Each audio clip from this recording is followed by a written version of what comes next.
Quarterbacks, wide receivers, and tight ends took the field today at the Combine, and we're going to go over the risers and the fallers. But what's crack-a-lackin'? It's your boy Broshmo. Just in case you did not know, so go ahead, become a bro and subscribe. Leave this video a thumbs up if you enjoy the content. As always, let me know what you think in the comment section below. Let's have that nice, beautiful football discourse. We're going to go ahead and start with the quarterbacks. And before we get into Anthony Richardson's stud performance, I mean, we already knew he had tools, but it's nice to confirm that they're kind of exceptional. I just want to comment on the quarterbacks are really athletic this year. They really are. Like, I know a lot of people want to rag on this quarterback class, but like, I mean, it's better than last year's, but I know that there's question marks with guys like Bryce Young. Oh, the size. He came in, by the way, 5'10", 204. 204 was a little sus. He won't look at 204, but he came in at 204, so that's what we're sticking with. I mean, and then there's question with Stroud. How does he handle pressure? Anthony Richardson kind of being a bit, I guess, raw, or just there's this developmental curve with him and the accuracy. You talk about Levis and the accuracy and the ball placement, and ultimately everyone looked good. Bryce Young didn't work out, but I mean, the big thing was the weigh-in for him, and he weighed in plus. And no one in terms of their workouts were like in like the dangerous percentile of it. Even like Tanner McKee, who is known as not the most mobile guy. That's kind of the hit on Tanner McKee, but he even tested out about average when it came to the 3-cone and the 20-yard shuttle, and he actually tested out plus at the broad. So, like, good for him. But let's talk about the star, the main event. It was Anthony Richardson, as you can see here, 4.43 40. The dude flies. He's fast. I think that's the fastest 40 time by the quarterback in like almost 20 years, because if you remember, Lamar Jackson did not test out here because he didn't want to be called a running back or a receiver. He wanted people to acknowledge, hey, I'm a quarterback. So, but Anthony Richardson, he had no problem. He was like, oh, no, like, I'm known for my tools. I'm going to show you I got tools. And it didn't stop at the 40-yard. I mean, if we go ahead and take a look at the vert, fun fact, he was at the top. 40.5 inches is just ludicrous. The broad, he was at the top. 10 inches, 10 feet and 9 inches. Levis. Oh, I didn't know he did the broad. Oh, yeah, I did. I wrote it down here. Okay. He also did the vert, 34 inches. So, like, I mean, yeah, we know Anthony Richardson, the tools are out the wazoo. He showed off the big arm. And I mean, ultimately, let's hit up on like the 4 quarterbacks we're talking about in the first round. Like, Stroud came out with, like, he did field drills. The throws looked great. I loved it. That's kind of, we already know. We already knew who he was. Like, he was my quarterback too here. Like, coming into this, he's gonna remain there. Will Levis, I kind of wish that when they were doing the go balls, he kind of like let it rip a little bit more, like put a little bit more air under them balls, but because we already knew the dude could throw with zip. But I mean, the dude's got a stupid big cannon. He's got a live arm, so yeah, I feel like we didn't learn too much. It just kind of confirmed some of the perception of these quarterbacks. If you want to talk about the rest of the class, like, honestly, when it came to the throwing drill, Stetson Bennett kind of surprised me with some of his deep balls, but underneath it was just kind of like, ooh, it was like Stormtrooper-esque spray. So, like, Stetson Bennett, I want to give credit where credit is due. I still don't think he's a draftable prospect, or at least at the quarterback position, but he ran well when he ended up running a 4.67, which is pretty fast. Wild thing, I think, is we had 4 quarterbacks run sub 4.6s. Though, to be fair, like Dorian Thompson-Robinson was expected. Malik Cunningham was expected. Max Duggan, that's a 4.52 really surprised me. I didn't think it was going to be that high for him, but good on him. Yeah, I don't think the perception of this quarterback class, at least for me, has changed much. Uh, for me, Anthony Richardson, Will Levis, you're really they're neck and neck prospects, and I think it really depends what place your franchise currently is in. If you're a coach on the hot seat and you need that quarterback, you need that guy to come in and kind of emerge as a starter, a high and potentially a good one, then you probably take Will Levis. While if you have a little more grace, or maybe you have a bridge guy in front, Anthony Richardson might be your better cup of tea. We could go to Anthony Richardson didn't do any of the he didn't do the 3-cone or the short shuttle, but we could go over those. Like Clayton Tune actually had a really nice 3-cone. Him and Tyson Bagent.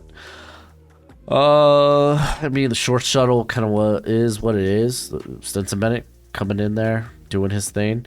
So yeah, that's kind of like my take on the quarterback class. I don't think you're really going to hear nothing, or at least hear anything new from me about it. Let's go ahead and talk about the wide receivers, because golly, there's a lot to talk about here. Let me actually move over to the wide receivers.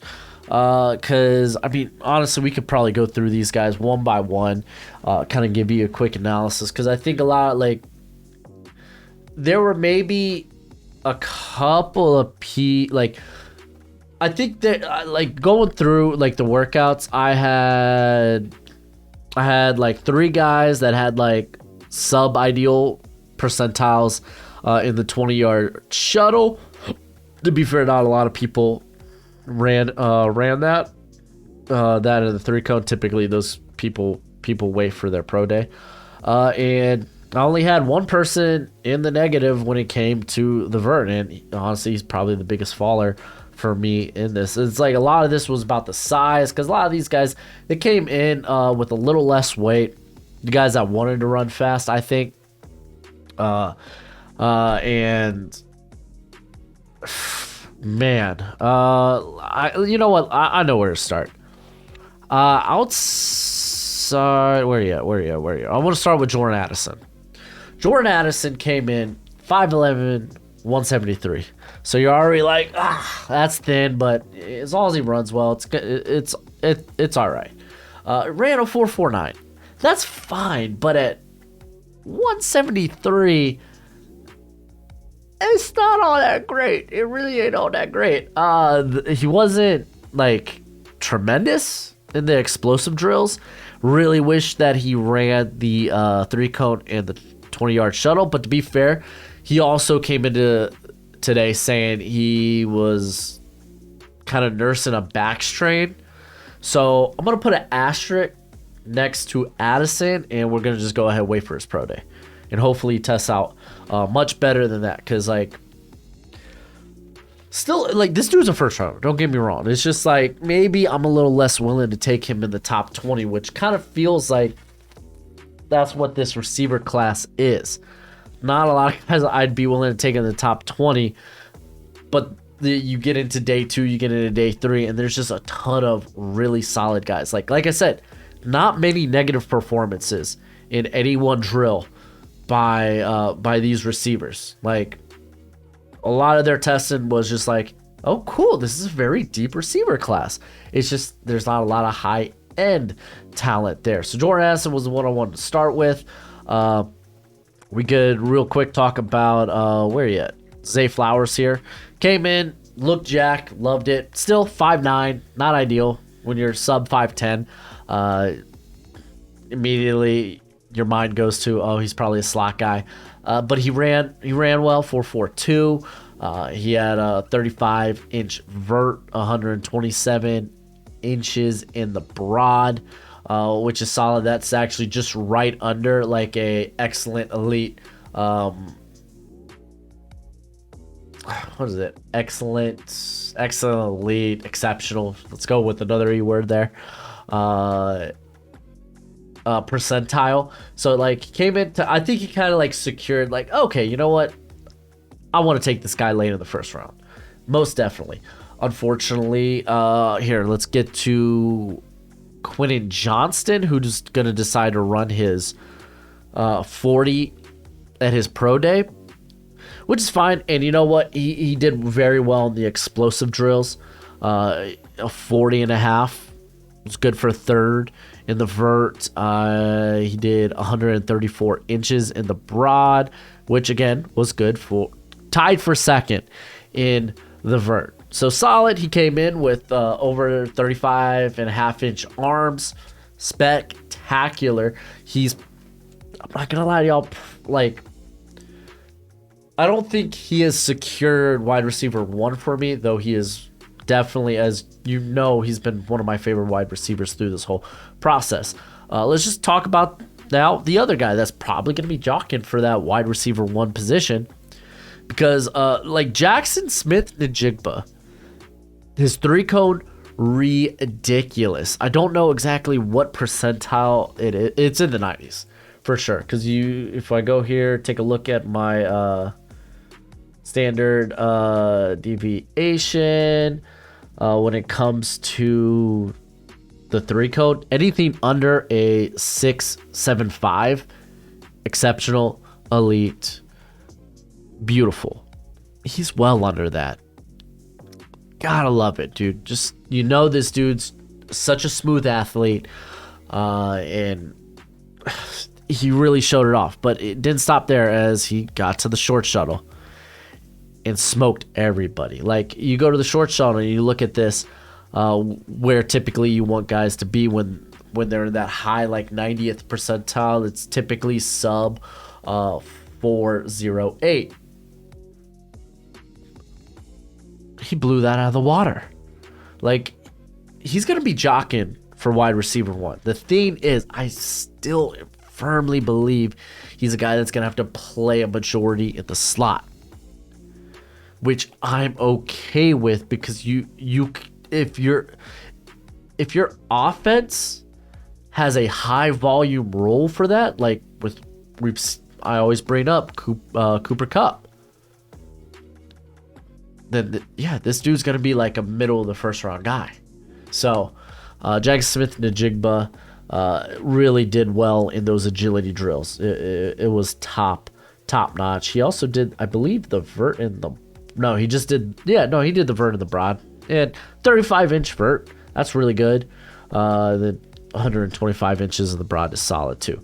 So now let's talk about those 4 receivers. Let's drop down to like your Josh Downs, Nathaniel Dell. Now these guys came in under size. It really did, but we already knew that about him. But Josh Downs coming in at 5'9", 171. Nathaniel Dell inch shorter, 6 pounds lighter. So kind of felt like they are the same guy, but they got plus arm length like for that size. So they're not in that like sub 30 inches like a Zay Flowers is.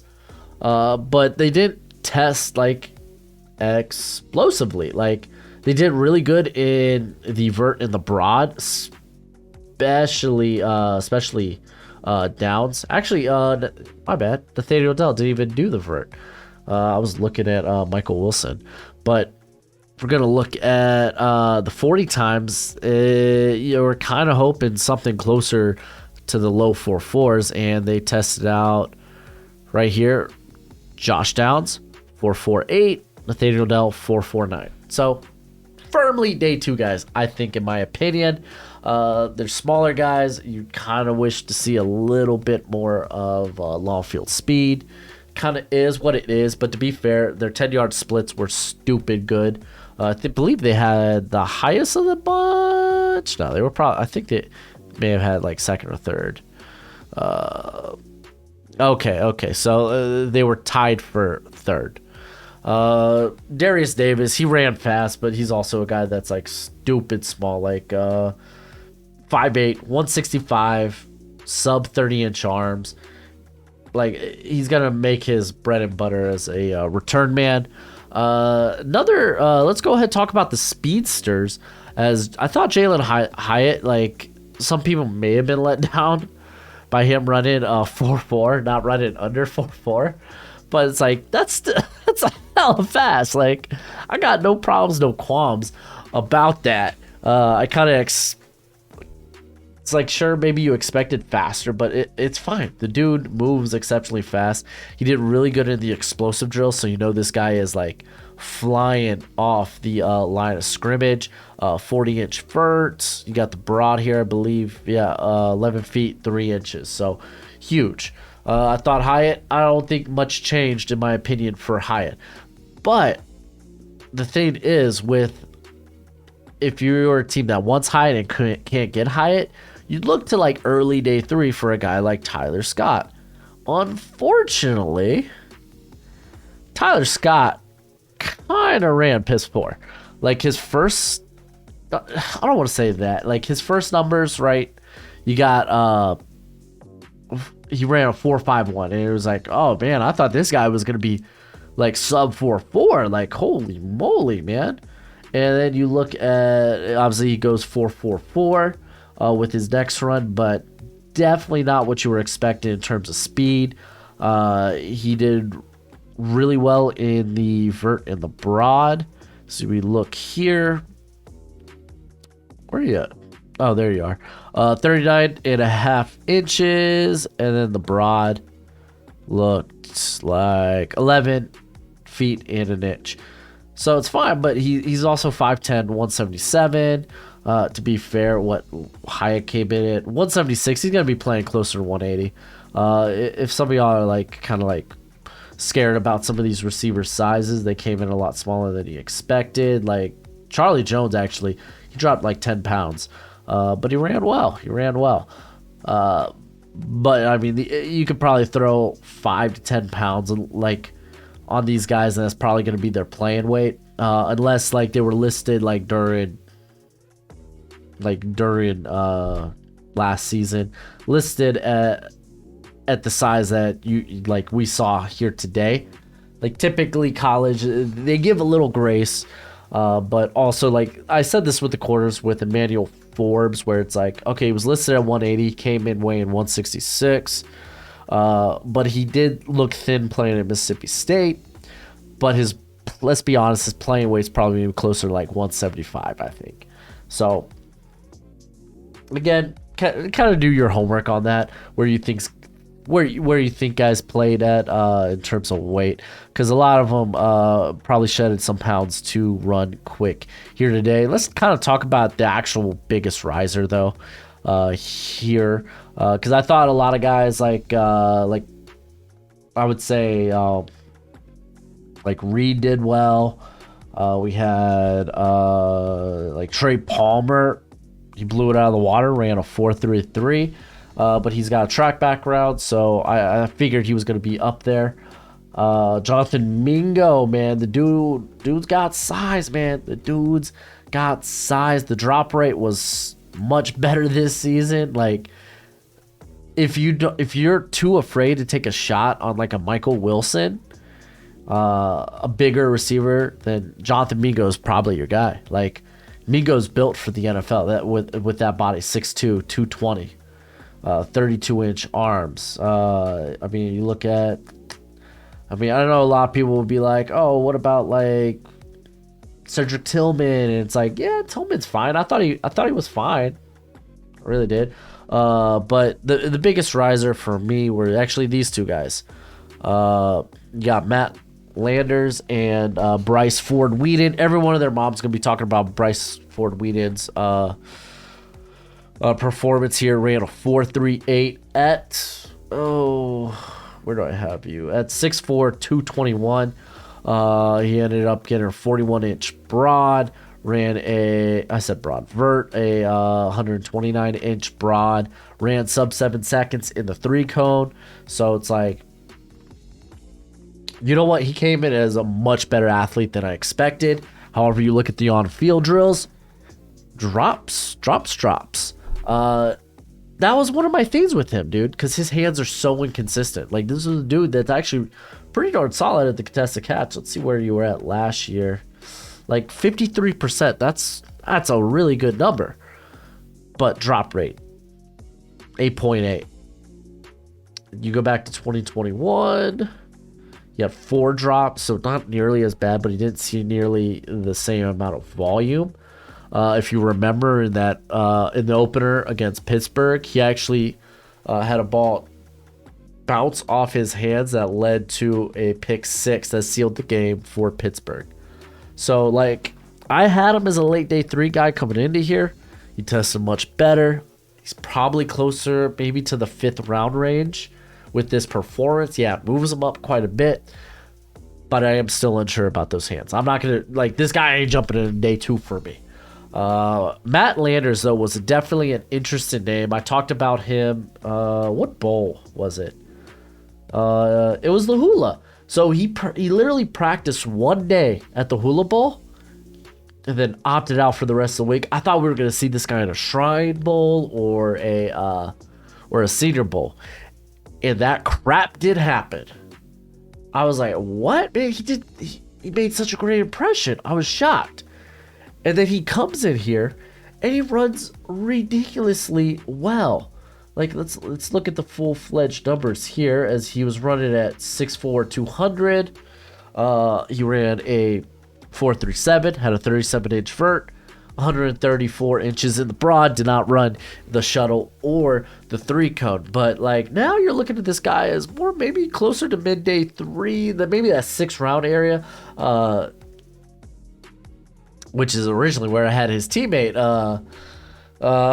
freaking Jadon Hasselwood, who just underperformed. I thought he was going to run faster than a 4.66. Was that the worst number among receivers? No, not Jalen Brooks, but I hadn't watched anything from Jalen Brooks. So, but yeah, Hasselwood, he didn't post good 40. Like, and I kind of knew, like, this guy does a little bit more after the catch. Like, if you look at this season, he had 17 forced missed tackles. Not that good of a contested catcher, but, like, he didn't really blow away. Like, he had a sub 7-second 3-cone, but his shuttle time is pretty high too. So it's like, oh, maybe a guy I'm probably gonna knock down a few spots. Like, just I expected him to test a little bit better, and he just didn't do that. And if I'm gonna be honest, I think the faller for today, like Michael Wilson, he ran like a big receiver, expected. We're probably talking about him more as a 3rd round, 4th round guy. It really depends how his medicals come back and check out. But if I'm gonna talk about a guy, where you at? Rashee Rice. Did I not touch on Rashee? Let me touch on him real quick. He showed good speed today. I still fear separation he's going to struggle with, but a lot of that separation, if you go back to his SMU tape, is him initiating contact and then not being able to free himself from it. So it's like, it's good that he showed that at least the ability in terms of his testing, that he should be able to run away from guys. But I mean, he's still gotta do a better job of that when on the field. You can't just test out great. So G. Rice, still probably a top 100 guy for me, but Marvin Mims, didn't get a chance to talk about him yet. Wonderful day. Really, really good day. Probably a guy that needs more day 2 love. Really, really ran well. 5'11", 183, ran a sub 4.4 40, and he just excelled in both the vert and in the broad. Ran a sub 7-second 3-cone. Love to see it. Okay, so the guy that really hurt himself, it's Kayshon Boutte, no doubt. 4.5 40, that's fine, but if you follow me on Twitter, sorry if I'm a little nasally, dude. My nose is just I didn't even mention Yoshivas. Yoshivas had a really good day too. But if we shift gears here to like the vert, and one thing I've been saying outside of, you know, the character, potential character issues with Boutte, was he didn't look as explosive as he had like as his freshman and sophomore year this season. Keep in mind, prior to the 2022 season, he had 2 ankle procedures. So, will he come out here and test explosive? Because that was a big part of his game in his freshman and sophomore seasons. And in the explosive drills, bottom. Actually, both LSU guys too, but 29. That's actually in the sub percentile. 29 inches in the vert is really bad. All right, let's go ahead to the broad. Obviously, maybe his broad was a bit better. All right, so Xavier Hutchinson, a bit worse, just by 2 inches, but he had the second worst broad. Like, this was he didn't do himself any favors today, unfortunately. And with kind of maybe the character concerns potentially, as again, we kind of know the story. It happened all through this season with LSU, starting from the season opener against Florida State, where a couple of drops, wasn't a main focal point of the offense. After the game, scrubs his social media accounts of anything LSU. And we feel like he's going to opt out. We feel like he's going to declare or transfer. Does come back. Kind of has kind of a mid-year. And he announced, hey, I'm going to stay. Then the whole sex party thing popped up. And somebody was like, oh, actually, I'm going to declare now. So it's like there's a lot of question marks in terms of the character and where his head's at. Now, unfortunately, you can match up. Okay, he wasn't nearly explosive this season, and kind of his athletic testing kind of confirms that. So it's very unfortunate. Outside of that, like straight up, the receivers did very, very good. I thought this is a very good group of receivers. A.T. Perry looked nice. I feel like I talked about all the people I wanted to. Really, Jalen Marino, Cropper looked very good too. Only ran the 40 though, but I thought he was pretty. He had a couple of nice snags. So did freaking Josh Downs. Had a nasty snag on the sideline. Let's see. Charles Jones ran well. Yeah, no, I mean, I don't really have a lot of negative things to say about this wide receiver class. There potentially might not really be a top 20 guy there, depending on how Quentin Johnston runs. And actually, depending on how Jaxon Smith-Njigba. Actually, you know what, man? Nah, dude. Jaxon Smith, like, again, even if it was 40 times not great, like, the 3 cone and shuttle times are ludicrous. Like, again, you're dealing with a already potentially elite slot guy. So yeah, he's probably right now going to move up wide receiver 2 as I wait for Quentin Johnston's pro day. So you're probably looking at those guys as the next 2 guys, with kind of like Zay Flowers, Jordan Addison. Again, Jordan Addison pro day is going to be huge. Dealt with the back strain today. All right, let's quickly touch up on this tight end class. And what I'm going to say about it is no one really had a bad performance. Like, Peyton Durham, probably, like, his 40 time, not great. Made me sad. I definitely feel like he looks faster on the field, but ran a 4.87. But the rest of his testing was fine. Like, obviously, the biggest winner everyone's going to be talking about is here, Zach Kuntz at ODU. If you're like, oh, we didn't really hear much about him this season. He had an injury. I think he only played 2 games. Still don't know the specifics on that injury. I know it was something with the leg, but ended up being able to be part of the combine, and he took full advantage of it. Like, now you gotta throw this guy's name in there with potentially like a late day 2, early day 3 guy. Like, he outperformed everybody. Like, he was the most athletically gifted tight end here. 6'7", 255, 34-inch arms, ran a 4.55. He had a 40-inch vert, which was tops. We could go confirm that if you don't believe me. Tops. Let's take a look at the broad. Tops. 10 feet. 8 inches. You go to the 3-cone. Tops. By the way, Sam Laporta, we already knew this guy was a high-end receiving tight end, and he tested well. Not much to talk about there.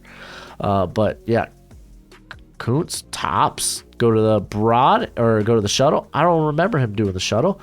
But yeah, tops. Darnell Washington actually with a 408 shuttle is kind of surprising. A lot of people, some people might mention like Darnell Washington, like, oh yeah, it's such a great performance. He ran a 4.64 at 6'7", 264, and it's like, yeah, but his explosive like drills, he was kind of like just okay, and didn't run that 3-cone, and it doesn't surprise me. I don't think he's that dynamic of an athlete. That's kind of my qualms there. Yeah, like he had the worst vert of the tight ends, and then the broad. Like, it doesn't really change much of my opinion on Darnell Washington. I feel like he was kind of the same. He is what I thought he was, which is still like a top 75 pick. We can take a look at Luke Musgrave. Unfortunately, Dalton Kincaid's going to perform at his pro day. Didn't test out here, but Musgrave did well. His broad was right here. 10 feet 5 inches. Ran well, like a 4.61, I believe. Yeah, right there, 4.61. Pretty darn solid. And I think the bigger talk is going to be like, oh, man, Michael Mayer, 4.7, which still puts him in a positive percentile. Like, it's not excellent. It's not exceptional. It's not elite, but it's still pretty solid. He tested in the explosive drills. I didn't expect him to do that well at those, and he did. Here, 32.5 inches. Like, he's not an explosive athlete. Like, when it comes to what Michael Mayer is, like, he is an exceptionally solid tight end that has, well, actually worse length than I thought. Like, I thought, like, he uses his arm so well to get separation. He's such a consistent chain mover. Where yet here? They're 9 feet 10 inches in the broad. Didn't test out in the 3-cone of the shuttle, which again, a lot of prospects decide not to do that and just go ahead and do it at their pro day. But like, and the thing was, like, I think I would have had less of a problem if Michael Mayer did this at his playing weight, which is like 265. He was down to 249.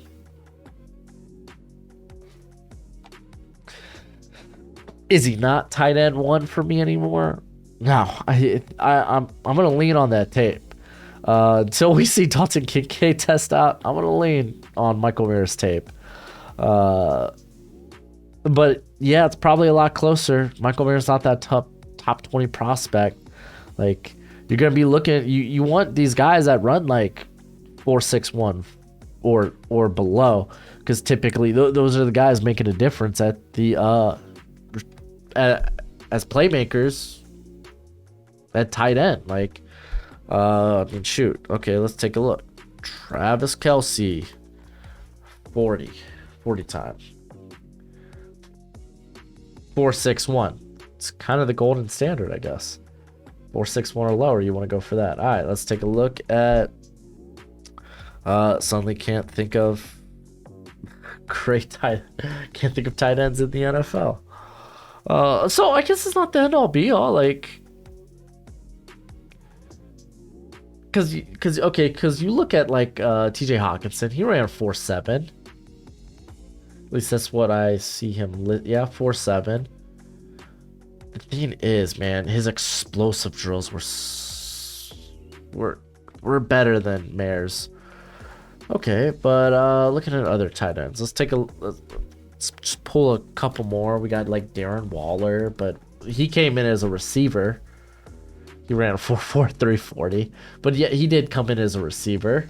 To be fair, let's go with Mark Andrews, which he ran 4.67, but another guy with really good size and tested pretty darn well in the. Oh no, his explosive drills weren't all that hot either. Ooh. Let's see if mock draftable. Here, I'm going to go ahead and pull this up real quick. I want to see if Mock Draftable has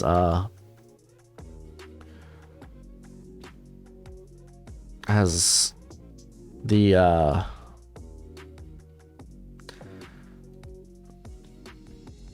combine guys in here yet. All right, so because if we look at Michael Mayer, like Mark Andrews could be a good comparison, at least athletically. But golly, Andrews definitely had more wingspan, more arm length. Hands are the same. They tested in the vicinity of each other. Okay. All right, so let's check out what they got Michael Mayer here as. Because honestly, that's what we want to know when it comes to this. They don't have them in there yet. Dang it. So that actually might be the comp. I don't know. I'll go ahead and look back at that, but yeah, I mean, if we want to talk about the early day 3 guys like Davis Allen, tested explosively, just long speed wasn't all that great, is what it is. Josh Wiley came in 12 pounds lighter here, opposed to the combine, or opposed to like the Senior Bowl where he was 260. He was 248 here, but ran a 4.69, so solid enough. Yeah, no, like kind of these early day 3 tight ends, it's kind of wide open ish, but like Zach Kuntz is definitely in the conversation now. But that's it for the video. Go ahead, let me know what you think in the comment section below. I mean, if you want me to give my ultimate, like, what is my perception of like the quarterbacks, I think they all did as expected. I'm happy Bryce Young tested or measured or weighed out at plus 200. So like size is still going to be an issue for people, but he hit that threshold. Kind of is what it is. But yeah, I don't think anything changed much with the quarterbacks. You look at the wide receivers, and honestly, like, at the end of the day, it's like, yeah, this isn't a class with a lot of high-end talent, but there's a lot of solid receivers that are going to be there day 2, day 3. Like, again, a lot of these guys tested out very solid. So it's like, it really, depending on what you want, there's a mixture of a lot. Like, I want a bigger receiver, maybe with some long speed, or I want a big contested catch guy, or I'm looking for a slot that can create after the catch, or maybe like even vertical separators, guys like Trey Palmer. We got Andre Yoshivas. He's a guy I probably should have talked more about, because I thought during the wide receiver drills, like on the field drills, he probably could have done a better job at like getting his hands like in place for the catch, like getting his hands up quickly. But I'm not all that concerned. Like he looked pretty freaking smooth today. He really did. Like, yeah, no, this is a good class. And you look at the tight end class, and it's like, yeah, no, this is a good class. Like, I think you could sell me on, hey, 2 tight ends could go in the first round. I don't know if you could sell me right now on one going inside the top 15. Though I say top 15 and Green Bay picks at 15, so. But, I mean, we could be talking about potentially 6 or 7 tight ends in the first 2 days of the draft, and then there's like a solid group. Like, I didn't really talk all that much about Luke Schoonmaker, and he was fine. He was solid on the day. Like, I don't think any of his numbers were like, but like, no, he looks like he could be a good tight end in the league. And honestly, if you're drafting a tight end, that's kind of what you want to see on day 3. And I think that's a good place for Schoonmaker. And I would say he's kind of in that discussion about early day 3 tight ends with like Durham or Payne Durham, Josh Wiley, Davis Allen. I'm not going to lie to y'all. I think Kuntz kind of takes the cake there. Like, if you're going to roll the dice on a tight end, that's a tight end I want to roll the dice on. Some people probably want to mention freaking Will Mallory out of the Hurricanes. Listen, I'm a big Hurricanes fan, but I've seen like 3 years of Will Mallory. It ain't it. It ain't it. I will gladly take him late day 3. But that's it for the video. Go ahead, do the YouTube thing. This one's already long enough. I'll be back again tomorrow with running backs and offensive line, and then I'll wrap this in a pretty bow with my biggest risers and biggest fallers. But until next time, you be easy, my friends. Later.